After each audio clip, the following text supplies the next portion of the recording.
वक्रतुंड महाकाय सूर्यकोटि समप्रभा निर्विघ्नं कुरु मे देव सर्वकार्येषु सर्वदा। जय श्री गणेश, जय श्री गणेश, जय श्री गणेश। हेलो, नमस्ते, आदाब, सत श्री अकाल, जय श्री कृष्ण जी सबको। मैं कनव गुप्ता आप सबको विश करता हूँ हैप्पी न्यू ईयर 2022। और अपडेट इस तरह से है कि कुछ अच्छी अच्छी चीज़ें हमने लास्ट ईयर में की हैं और इस साल की शुरुआत बाय गॉड ग्रेस एक अच्छे लेवल से होने जा रही है। थैंक्स टू डॉक्टर शालू गुप्ता जिन्होंने हेल्प की है हमें एक अच्छी स्टार्ट ईयर को देने में। और इंट्रो इस तरह से है कि we have oncologist doctor Nikhil Vaid from Gurugram, और लेमन टर्म्स में जो बोला जाए कैंसर स्पेशलिस्ट जो है हमारे साथ। थोड़ा ब्रीफ मैं अपनी तरफ से दे देता हूँ जो मेरे पास है। डॉक्टर निखिल वैद जो है रेडिएशन ऑन्कोलॉजिस्ट हैं, associate consultant at Artemis hospital Gurugram, और he did his MBBS from Navodaya medical college Raichur Karnataka, DNB radiation oncology from Ruby Hall Clinic Pune Maharashtra, and after that he worked in BL Kapoor Hospital Delhi, Fortis Gurugram, and currently in Artemis Hospital. And सबको hello जो भी join हो रहे हैं। Vartika hello, legendary photographer Shivam hello, happy new year sir. Shaan hello, नमस्ते sir. तो बने रहिए। और इंट्रो मैंने दे दिया and I will try to join doctor Nikhil, उनको मैं ज्वाइन करा लेता हूँ और इंटरेक्शन की शुरुआत उनसे करते हैं। जो भी आपके क्वेश्चंस हों रिलेटेड टू कैंसर या studies of oncology, will try to get as many of them as possible answered. Good evening, sir. Hello, good evening. Good evening Kanav, कैसे हो? बिल्कुल ठीक सर, आप बताइए। बस बढ़िया। Happy new year to you. Happy new year to you too sir. तो sir आपकी लाइव इंटरेक्शन कोई इससे पहले रही है कि ये आपके डेब्यू, जैसे हम अपने टर्म्स में बोलते हैं? आई थिंक ये डेब्यू है। This is the debut interaction. Great sir. तो I am really lucky and blessed कि इतने सीनियर पोजीशन पे और इतने एजुकेटेड आप हम अपनी न्यू ईयर की जो स्टार्ट कर रहे हैं लाइव सेशंस की, और आई एम होपिंग कि बहुत ही वंडरफुल और फ्रूटफुल सेशन होगा। और हम कवर करेंगे ऑल एस्पेक्ट्स ऑन्कोलॉजी के भी, और in terms of student perspective also. तो सर आपकी परमिशन हो तो मैं स्टार्ट करूं? तो सर, तो जो भी देख रहे हैं आई होप कि ज्यादा से ज्यादा लोग इनसे बेनिफिट होंगे। आपको जो भी क्वेश्चंस है कैंसर के रिलेटेड वो आप कमेंट्स में लिख सकते हैं, तो will try to get them answered as many as possible. और सर मैं एक जनरल क्वेश्चन से स्टार्ट करूंगा कि जो भी जनरल ऑडियंस होती है उनको टर्म्स पता होती है, फिजियोथेरेपी, गायनेकोलॉजी या डेंटिस्ट्री। तो हम जैसे लेमन के लिए आप थोड़ा इंट्रोड्यूस कीजिए कि रेडिएशन ऑन्कोलॉजी एक हैवी टर्म लगती है, तो ये बेसिकली है क्या? रेडिएशन ऑन्कोलॉजी एक ऐसी ब्रांच है जो कि कैंसर ट्रीट करने में एक्सरेज का यूज करती है। Okay sir. जिससे या तो एक्चुअली कैंसर ट्रीट करने के 3 बेसिक ब्रांचेज हैं। First is chemotherapy, surgery and third is radiation oncology. So radiation oncology में हम हाई डोज एक्सरेज फोकस वे में दिए जाते हैं जिससे कि कैंसर का इलाज किया जाता है। Great sir. तो आपने बताया कि 3 है, उसमें से जो radiation oncology one of the options है जिससे ट्रीटमेंट ऑफ कैंसर, जो मैं समझ पाया हूँ। ठीक सर।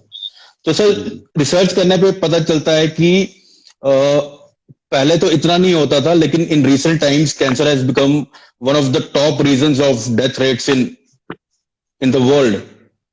तो इसके आपके अकॉर्डिंग इन रिसेंट टाइम्स क्या कंट्रीब्यूटिंग फैक्टर्स हैं या क्या चेंज आया कि कैंसर केसेस राइज पे है?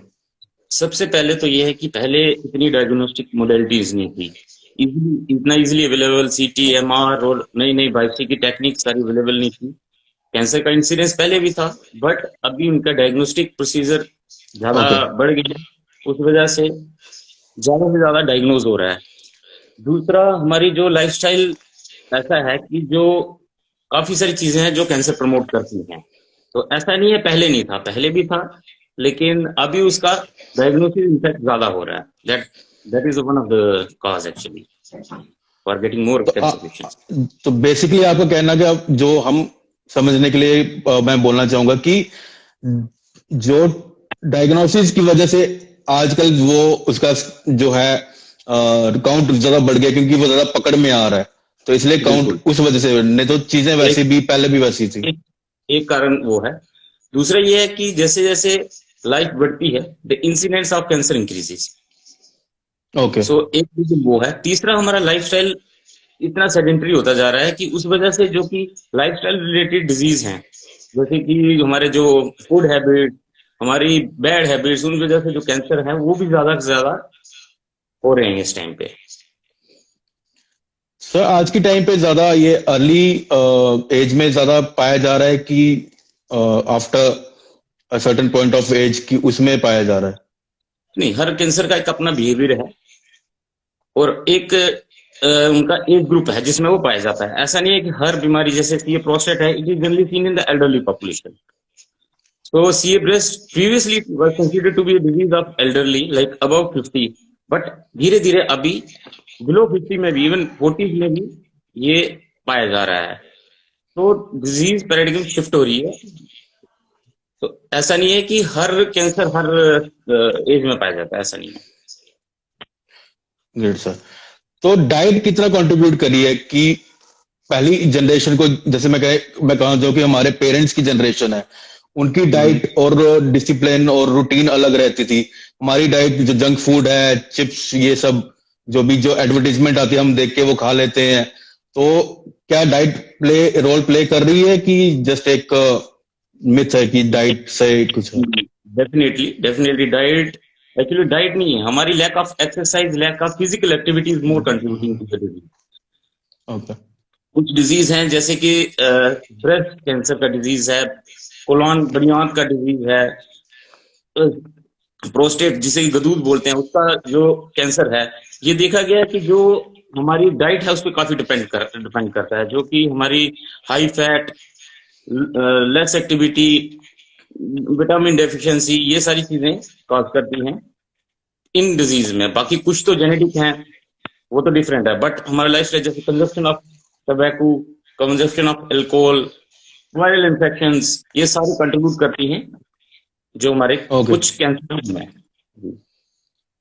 तो एट दिस पॉइंट मैं ऑडियंस को एड्रेस करना चाहूंगा, जो भी आपके मन में क्वेश्चंस आ रहे होंगे तो आप विदाउट एनी हेजिटेशन आप कमेंट्स में लिख सकते हैं, और ऐसे तो वन ऑन वन सेशन है। इन केस आपको कुछ इलेबोरेट पूछना है, आप वीडियो में भी ज्वाइन होने की रिक्वेस्ट भेज सकते हैं, तो हम डॉक्टर निखिल से रिक्वेस्ट करेंगे कि आप वो उनको आंसर करें। और सर आगे बढ़ते हैं कि सर कुछ टेक्निकल क्वेश्चंस हैं, जैसे अगर किसी की फैमिली में कैंसर हिस्ट्री हो, तो लाइक किसी के पेरेंट्स को या भाई वगैरह को हो, तो उस पर्सन को जो है प्रिवेंशन के लिए क्या कर सकते हैं वो? पहला तो ये है कि सारे कैंसर जेनेटिक नहीं है। कुछ कैंसर जैसे ब्रेस्ट है, ओवेरियन है, और ये जो कैंसर है ये है कोलॉन, सी कोलॉन है, ये जेनेटिक, इनमें जेनेटिक फैक्टर भी रोल प्ले करता है। तो इन केस किसी के घर पे या किसी के नियर ब्लड रिलेशन में कैंसर है या फर्स्ट सिबलिंग में कैंसर है, तो उनको चाहिए कि उनके लिए पर्टिकुलर एक स्क्रीनिंग प्रोग्राम होता है, जिसमें अगर सीए ब्रेस्ट है तो उसमें मेमोग्राफी है, अल्ट्रासाउंड है और फिजिकल एग्जामिनेशन है। दैट इज शेड्यूल जो उन्हें फॉलो करना पड़ेगा ताकि वो सर्विलेंस पे रहे, और इन केस अगर कुछ ऐसा पाया जाता है तो जल्दी से जल्दी डायग्नोज किया जाए। So there are schedule for CA breast कि अगर किसी को घर पे कैंसर है तो उनको जनरली रिकमेंडेड है कि मेमोग्राफी है, एक्सरे है, उसको हम जल्दी रिकमेंड करते हैं after 40 years of age. But अगर किसी की फैमिली में ब्लड रिलेशन या माँ या मौसी की तरफ से किसी को ऐसा कैंसर है तो उसे 10 ईयर्स बिफोर हम स्टार्ट करते हैं। अगर किसी को सीए कोलॉन है तो उसके लिए उसका हम रिकमेंड करते हैं कि endoscopy we have to follow schedule for endoscopy. तो there is screening program for different types of cancer, जो कि उन्हें हम रिकमेंड करेंगे कि उस शेड्यूल को फॉलो करें। Great sir. तो इन चीजों के बावजूद भी अगर सपोज किसी को कैंसर हो जाता है तो प्रोग्नोसिस क्या है इसकी? प्रोग्नोसिस डिपेंड करता है स्टेज पे, कि स्टेज 1 स्टेज 2 को हम कंपेयर नहीं कर सकते स्टेज 4 से। तो ऐसा है कि हर स्टेज का डिफरेंट प्रोग्नोसिस है। हाँ, अर्ली स्टेज में अगर डायग्नोज हो जाए तो डेफिनेटली उसका प्रोग्नोसिस बहुत ही अच्छा है इंस्टेड ऑफ एडवांस एज, ऐसा है। Great sir. तो ऑडियंस जो भी है वो अपने कमेंट्स लिख सकते हैं। हम और क्वेश्चंस कोई भी है रिलेटेड टू कैंसर और उसकी ट्रीटमेंट के रिलेटेड तो आप कमेंट्स में लिख सकते हैं। तो सर ये तो कैंसर के रिलेटेड है, तो मैं फॉर स्टूडेंट पर्सपेक्टिव से, क्योंकि काफी सारे ऑडियंस जो हैं मेरे वो स्टूडेंट्स हैं जो मेडिकल लाइन में भी कुछ जाना चाहते हैं, तो उनके पर्सपेक्टिव से कुछ क्वेश्चन पूछना चाहूंगा कि apart from any career options जो सबके पास होते हैं स्कूल या कॉलेज में, तो आपने एमबीबीएस क्यों चूज की? एक तो मतलब it's a noble profession first of all, and like family background many people in the family are doctors, so great. Already we know much about the profession. And doctor एक ऐसा profession है जिसमें आप reality में patient से like उनसे deal करते हो, तो it's quite challenging to like practice this profession, so that's why मैंने ये चूज किया। सर मैं पूछना चाहूंगा कि हाईलाइट लेसन या आपकी journey from school student to becoming a doctor की हाईलाइट लेसन, एक अच्छा लेसन और एक जिस बुरा भी नहीं बोलूंगा कि सीख, ये करना चाहिए था और एक नहीं, ये ऐसा नहीं करना चाहिए। See, hard work. There is no shortcut to success. So hard work is the only thing which can like which can lead to success. So second is the patience. So medical profession is not like कि आप एक दिन पढ़ोगे तो आगे जाके अगले दिन आप एग्जाम दे दोगे. So it a lot of hard work and patience. So these are the two things which actually I advise कि हमें ये फॉलो करना चाहिए. Great sir. तो अभी के सिनेरियो के हिसाब से कि मे बी 10 इयर्स पहले कॉलेजेस की प्रेफरेंसेस और स्टडी मटेरियल डिफरेंट होता हो, अभी प्रेजेंट सिनेरियो के हिसाब से कोई क्या कौन से कॉलेजेस हैं जो आप स्टूडेंट्स को बताना चाहेंगे इन टारगेट करने के लिए फॉर ऑन्कोलॉजी? डेफिनेटली वो इंस्टीट्यूशन जहाँ पे पेशेंट लोड ज्यादा है, जहाँ पे इक्विपमेंट अच्छे हैं, तो that is the only criteria. Actually हमारी फील्ड इज टेक्नोलॉजी ड्रिवन, नई नई टेक्निक्स आ रही हैं, नई नई मशीन्स आ रही हैं, तो कोई भी सेंटर जहाँ पे अच्छी मशीन्स हैं और वॉल्यूम ऑफ पेशेंट अच्छा है, so that is a good center actually. So any like obviously AIIMS and all government setups like these are the elite institutes, they are all good. Great sir. तो जैसे कि आप देख ही रहे कि Covid का अभी पूरा माहौल बना हुआ है, एनवायरनमेंट ऐसा ही बना हुआ है, तो इसमें कुछ effect I mean cancer patients में देखने को आता है कि ये अलग ही रहता है, कुछ वैसा कुछ इफेक्ट नहीं पड़ता। From covid point of view disease related तो ऐसा कोई डिफरेंस नहीं है, बट हाँ people are getting like diagnosis थोड़ा डिले हो रहा है, पेशेंट्स का ट्रीटमेंट डिले हो रहा है, ये जरूर है, but from disease point of view देखा जाए कोई कोविड और रेडिएशन, यस कोविड और ऑन्कोलॉजी का सच कोई इंटरेक्शन नहीं है। ओके जी जी। तो ऑन्कोलॉजी से हटके फॉर द ऑडियंस आप इस टफ टाइम में, कोविड के टाइम में आपकी तरफ से क्या कुछ मैसेज देना चाहेंगे कि कोरोना के related?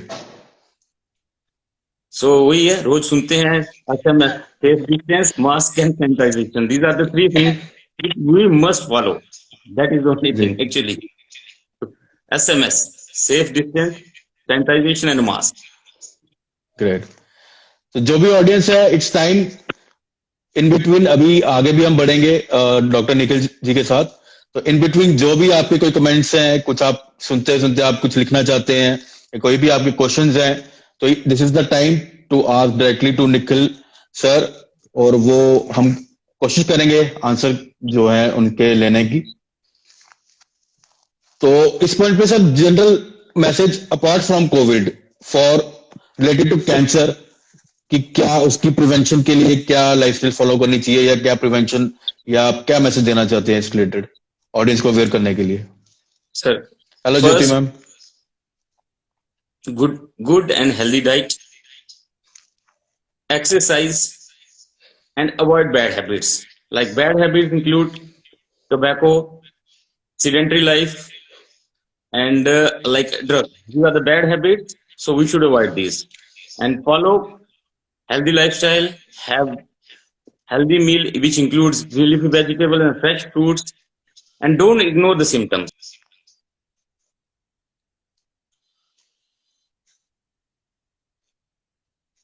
So waiting for Dr. Nikhil to get back.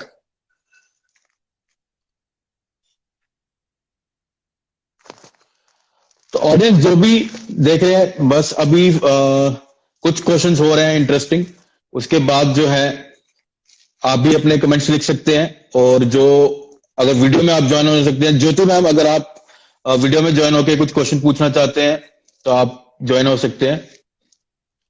Hello Bindiya ma'am. और अभी सर से मैसेज ले रहे थे, वो बीच में आई थिंक लाइट का कुछ हो गया। सर आप कंटिन्यू कर रहे थे कि अर्ली सिम्टम्स को अवॉइड मत कीजिए, आप बता रहे थे। इग्नोर ना करें। जैसे किसी को कोई छाला है मुंह में, कोई लंप है, कोई गांठ है, और कहीं से भी ब्लीडिंग हो रहा है, तो वो इग्नोर ना करें। अपने डॉक्टर से कांटेक्ट करें। तो that is the main thing actually, to detect the disease early. So how much yoga play a part? I mean, is it beneficial in case of cancer? Yes, yoga is kind of like you can say it is a kind of exercise. So it definitely help in preventing certain lifestyle related cancers. So we can always say that yoga helps in kind of preventing the lifestyle related cancer. Good, sir. Bindya ma'am लिख रहे हैं from Sugar Plum in Perfect Mom. I'm sure it's gonna be a blasting session and an eye opener for many. Great going. Thank you Bindya ma'am. Sir आपके लिए comments आए। तो audience, आई know अब आप it's all up to you. कुछ भी आपको questions कुछ कमेंट्स में पूछने हैं या आपको वीडियो में ज्वाइन करना है, और इसके बाद हमारा जो रिचुअल फाइनल क्वेश्चन आंसर का एक सेशन होता है। हम क्वेश्चंस पूछेंगे बट एक इनडायरेक्ट वे में, जो प्रोजेक्ट नेली लाइव का रिचुअल है ही है। तो सर से परमिशन लेते हैं उसकी भी। तो सर वो हम राउंड आपके साथ करें? Sure, go ahead. तो इस जस्ट कि वो जो है वो है जैसे हम एक गिफ्ट देते हैं जो भी हमारे गेस्ट आते हैं। तो जैसे ये हमारे गेस्ट आए थे, एक अनवी शर्मा जी है, JNK की फर्स्ट ट्रांसजेंडर स्टूडेंट हैं, ओके नाइस, जम्मू यूनिवर्सिटी की। तो उनके लिए ये क्रिएट किया था। और अब कुछ क्वेश्चंस मेरे पास हैं, वो आपके ही फील्ड से रिलेटेड होंगे। तो waiting for sir to get back. कुछ भी क्वेश्चंस हैं आपके तो आप कमेंट्स में लिख दें, तो हम वो पढ़ के सर से पूछ लेंगे।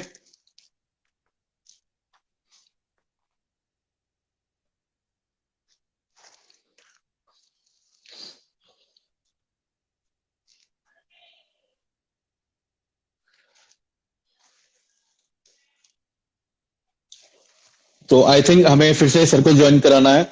और हमारा ऑन्कोलॉजी पे जो एक हैवी टर्म लगती है, basically it's related to the field of cancer.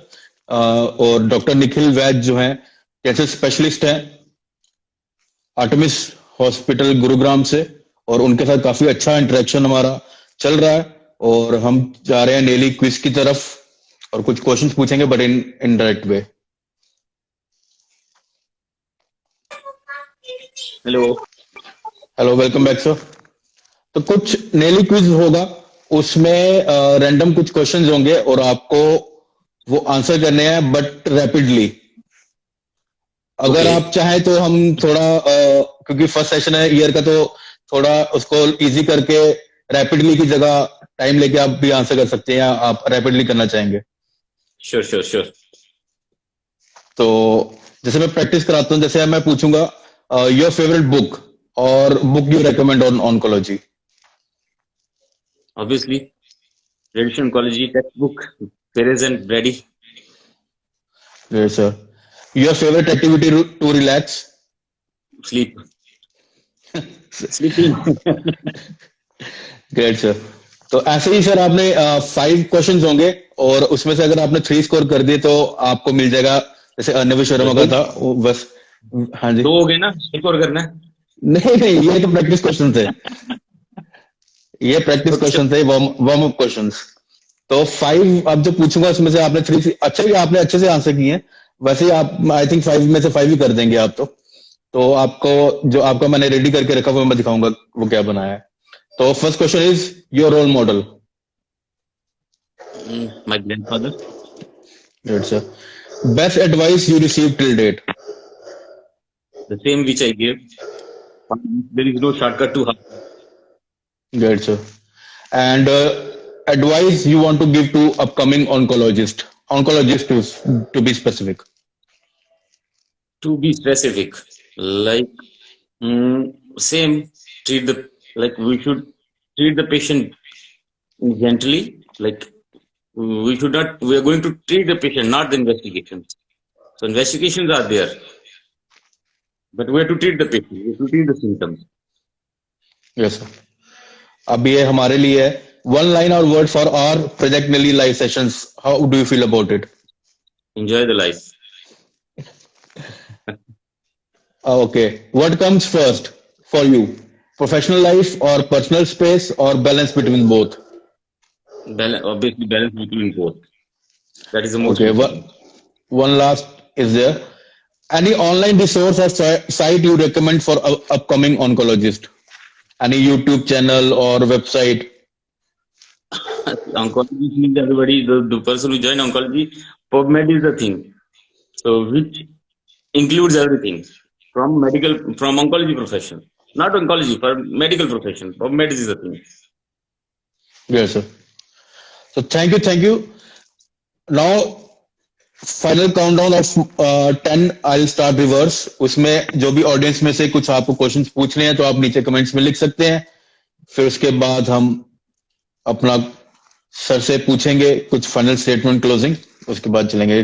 तो I start 10 9 8 7 6 5 4 3 2 1। Thank you audience and thank you very much Nikhil sir. ये आई एम नो आपका ये फर्स्ट लाइव सेशन है। आई रियली होप कि इन फ्यूचर भी हम स्पेसिफिक टॉपिक्स पे आते रहे। ये तो एक इंट्रोडक्टरी लाइव थी, हमने जनरल चीजों को टच किया और कोशिश की कि कुछ ऑडियंस को अवेयर करने की और आपसे कुछ क्वेश्चंस के आंसर जानने की आकांक्षा इज वेन।